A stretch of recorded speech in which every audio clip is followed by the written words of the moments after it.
Welcome to the simple monthly budget tracker for Google Sheets. This video is going to show you how to use the tracker in detail and also show you some of the great features that come with it. So it's a really simple tracker, but also has some really nice features. So when you open up your Google Sheets, you'll see three tabs. So there'll be an instructions tab, which will give you some basic instructions how to use it, as well as a link to this video and how to contact us. A budget example sheet, which will give you some example transactions, and then your original budget sheet. So let's have a look at some of the features here in this budget example sheet. So at the top here, we have a start date and a finish date. So you can put this in, you can do this for 1 month at a time. I normally do it 1 month at a time, but you can put it in for any period you like. Like it can be weekly, fortnightly, a pay period, whatever you like. And then also a starting balance. So what's your starting balance for that particular month? And up the top here, we have our dashboard section, which will show you a great analysis about how you're tracking. So over here, we have a cash flow table, which will show you your start balance, as well as your planned and actual amounts for your income, bills, expenses, savings, and debt, as well as your ending balance. And then over here, we have a left to spend chart, as well as what your ending balance is. So this will show you how much you've spent and how much you have left to spend for that particular period. And a really nice feature is this also has a left to budget section. So this will be how much you have budgeted and how much you have left to budget. Then if we scroll over a little bit, we have a planned versus actuals chart, which will show you how much you've actually earned or spent compared to your plan. So this will be for income, bills, expenses, savings, and debt. And if we move across to the right a little bit, we also have a top 10 spending breakdown. So this will show you both in a chart and in a table your top 10 bills and expenses broken down. And if we pan down below the dashboards, we've got the areas, the input categories for income, savings, bills, expenses, and also debt. And what you'll do down here is you'll put in the planned amounts, so what you're planning to either earn or spend through the month in the various areas. And then as you progress through the month, you'll put in how much you've actually spent, and you'll be able to keep a track of those. So just one thing to note here is that for bills, these are your fixed expenses every month. So it might be things like electricity and rent, whereas your expenses in that category will be more the variable expenses. So things that you may or may not spend on every single month. So it might be things like, cafes, restaurants, coffee for me. One thing to note here is that for your bills, you'll put your actuals amounts into the table up here. But for the expenses, because you're likely to have multiple iterations of perhaps like coffee or cafes and restaurants, etc., or groceries throughout the month, what we've done is we've put in a expense tracker down the bottom here, and that's where you'll put in your day-to-day expenses. So those variable expenses will go into the expense tracker down here on a daily basis, and that'll feed into the expenses up here in this actual category. So now that we've given you a basic overview of some of the features of the tracker, let's go and show you how it works. So we'll start with the budget template. And the first thing that we want to do is make a copy of this sheet. So to do that, we just right click and select duplicate. And that's now made a copy of that particular one. And the next step will be to rename that. So I'm just going to rename this to July, because we are doing this for the month of July. So step one is to put in the start date and the finish date. So again, I'll be doing this for 1 month at a time, but you can put it in for 2 weeks or 4 weeks or whichever period you like. Now the format for the date is in the format of day, month, and year, and it will actually only allow that particular format. So I'm going to put in the 1st of July in here, and then the last day of July is the finish date. And you'll notice now that up here it says that this is for July. And the next thing to put in is a start balance. So what is the amount that you are starting with for that particular month? So in this case, I'm just going to put in $250 as our start balance. And you'll notice that that then comes up on our cash flow dashboard as well. So just one additional feature, you'll notice that there are a lot of cells in here that are white within the table. So the white cells denote input cells, so cells that you can actually input into, whereas any colored cells, for example here, This will have a formula in it that will show like a progress, for this case, a progress bar and a progress of how you're tracking. So the white cells will be input cells, and they will only allow certain types of input to make sure that everything works correctly. For example, in planned and actual, you can only input numbers in those areas, and for categories, they should be in text, and the date should be in a date format. So let's start putting in our planned amounts. So we'll start with the income area, and for this we'll put in the categories first and then how much we are expecting to earn from each of the categories. So for the category, this just needs to be in text format. So we'll put in our various categories. And then how much are we expecting to earn from each of those? And again, for me, this is a monthly one. So for the planned and actual amounts, again, it needs to be a number greater than 0 so that all the formulas work correctly.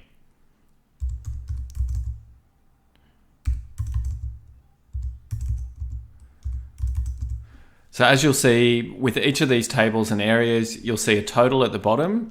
So now that we've put in our planned amounts, that's a total of $4,750 for the month.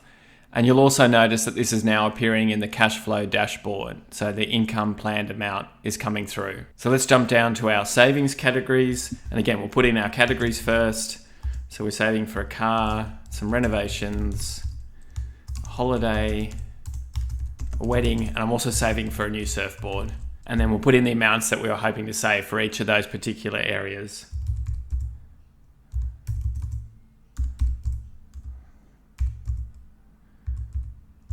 And same as for the income, you'll see a total at the bottom. And again, this is then flowing through into the cash flow dashboard. So the next part will be the bills. So again, we'll put in our categories for our monthly bills.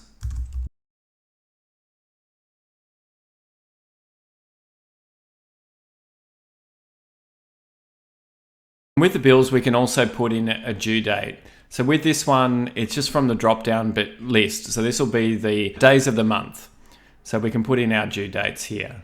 So that way it'll help you when your bills are due.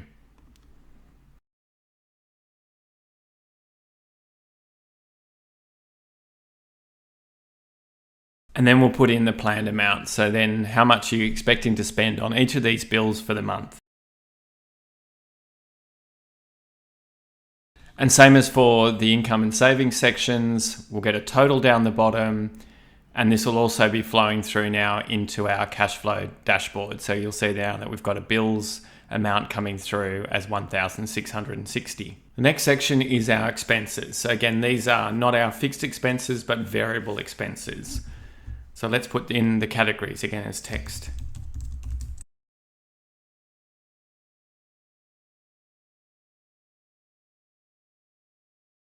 After putting in our categories, we'll put in how much we're expecting to spend on each of those categories.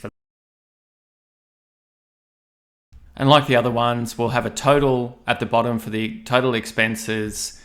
And this will also be showing up now in our cash flow dashboard as in our planned amounts for expenses. So that's coming through. So then we move over to our debt area. And again, we'll put in our categories for our debt. So again, as text.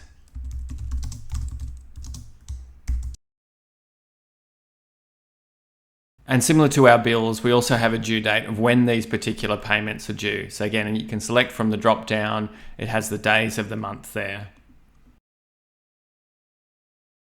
And then our planned amount. So how much are we expecting to pay off on our credit cards and loans for the month?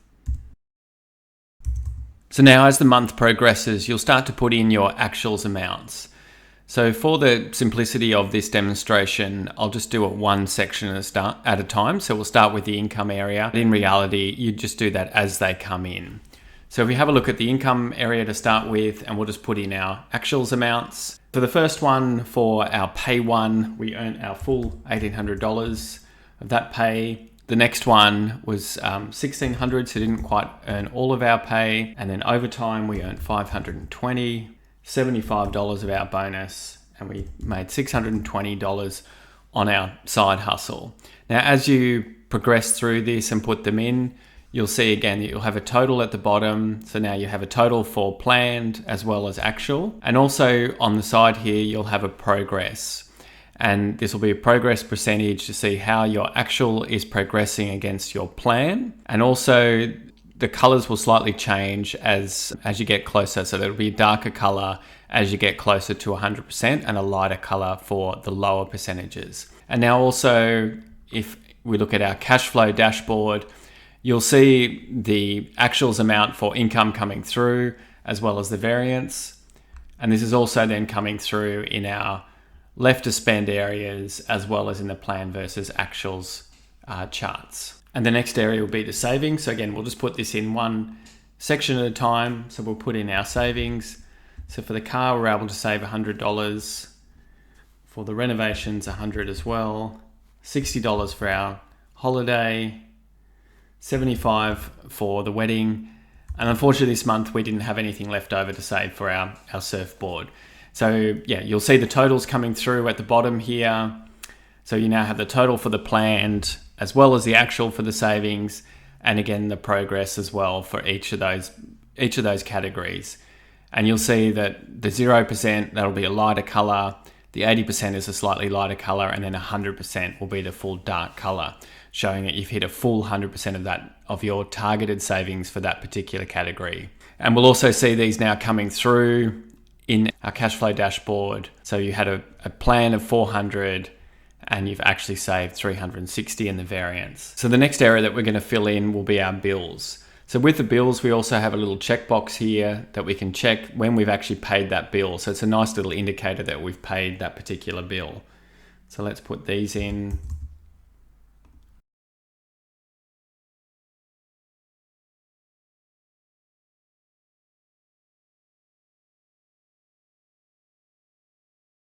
So now we've put all those in and we've put the checkbox in to indicate that we've paid those particular bills. And with this one as well, you have the little progress bar on the side showing how much your actual bill was against what you had planned for that particular bill. And again, we have the totals as well at the bottom showing the total planned amount, the total actuals amount. So for this one, for example, our electricity was slightly less than what we had planned to spend, which is good. So 93%. But the water was slightly over, so perhaps we were just showering for a little bit too long this month. So that's coming through at 117%. And again, coming through now in the cash flow dashboard, we'll see our bills actuals amount coming through and the variance. So the next area that we'll do is our debt. So again, we'll put in our actuals here. So for our credit cards, this one as well, we can check it off that we've paid that off.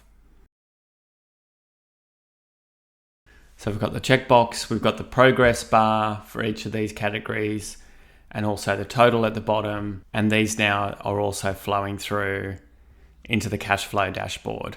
So the debt area coming through for the actuals. So for the expenses, up here was the area where we put in the various categories and the planned amounts.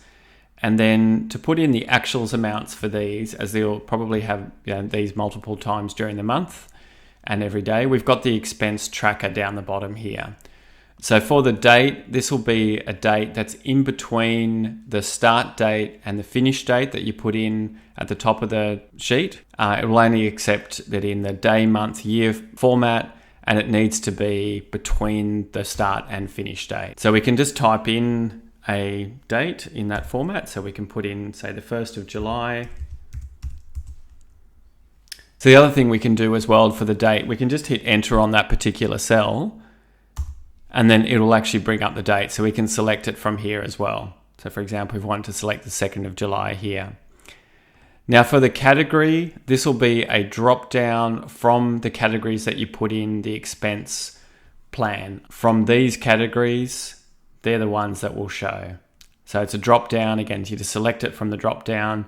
So for example, if we did our grocery shopping, we'll put in the amount.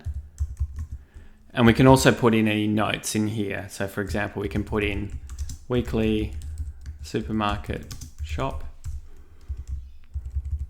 And then on the 2nd of July, we went out and got a nice little takeaway coffee, $5. So again, we can just come in and fill in the expenses throughout the rest of the month. So we'll just go ahead and do that now. So now we've filled in the expenses for the rest of the month. And then if we have a look up here in our expense area, you'll see all the actuals coming through now as well for the various categories. So for example, for groceries, we'd planned $700 for the month. We've spent $675. So we've got $25 left from our budget, and our progress was 96%. So we spent 96% of what we'd planned. And the same for all the other different categories. Again, how much you've got left. So this one you went over, you spent 171% of your budget for pet care. And again, with the progress bar, the lighter colors as well will denote a smaller percentage of the progress.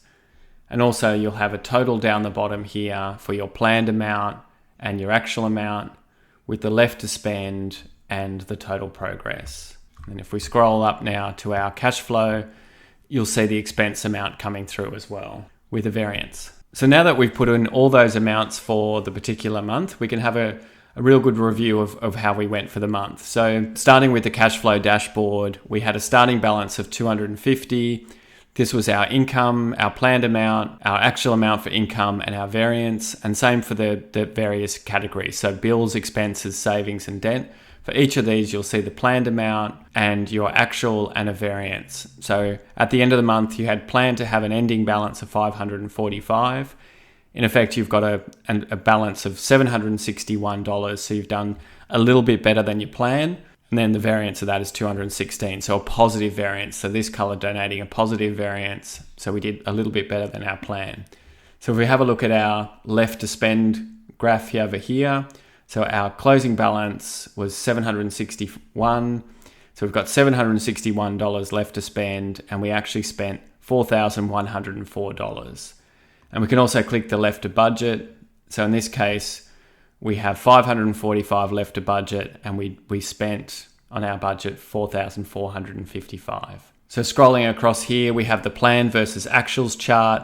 So for each of the categories, income, bills, expenses, savings, and debt, we have the planned amount as well as the actual amount. So we can see in a nice chart format how we went against our plan for each of those particular categories. And then the last area over here, we have the top 10 spending breakdown. So then here we have it in a table format, your top 10 spending categories. So we have rent at the top with 800, and then the percentage of total spending. So this was 24.5% of your total spend. Now these top 10 won't necessarily add up to 100%, because it's just your top 10. So it's your percentage of total spending that you've got in there. And then you've also got this in a chart. So you can have a nice representation of your top 10 spending breakdown. So looking at this, you can see clearly, okay, rent, groceries were your top 2 for the particular month. So a really good visual representation of how you went against your budget for that particular month. Now to start a next month, what you would do is just make another duplicate of this sheet, and then your starting balance would be $761 instead of $250. So you can just keep working through the months that way. So probably just a couple of final tips for you. One thing would be, something I try and do is try and fill this in every single day. So fill in your expenses and your income every single day. That way you keep a really accurate record of all your income and expenses, and also shows you how you're tracking against your budget. And the other part would be to just review this regularly. So month on month, have a look at how you're going against your categories, how you're going against your budget.